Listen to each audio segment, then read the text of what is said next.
Structure of atom chemistry का concept based chapter है। MHT-CET में इस चैप्टर से डायरेक्ट थियोरी और MCQs पूछे जाते हैं। तो चलिए स्ट्रक्चर ऑफ एटम को इजी तरीके से समझते हैं। सबसे पहले atomic models, Thompson model, Rutherford model और बॉ मॉडल कंसेप्चुअल क्वेश्चंस में आते हैं।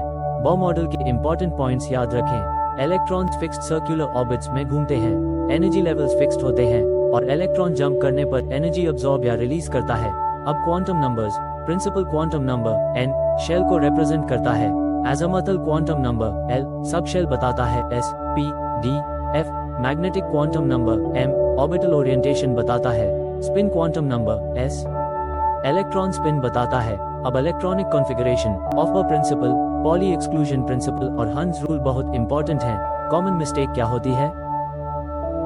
स्टूडेंट्स ऑर्बिटल फिलिंग ऑर्डर गलत याद कर लेते हैं। इलेक्ट्रॉनिक कॉन्फ़िगरेशन में सीक्वेंस याद रखें। 1s, 2s, 2p, 3s, 3p, 4s, 3d। Practice strategy, quantum numbers और कॉन्फ़िगरेशन बेस्ड MCQs सॉल्व करो। स्ट्रक्चर ऑफ एटम ऐसा चैप्टर है जहां कॉन्सेप्ट क्लियर हो तो MCQs इजी लगते हैं।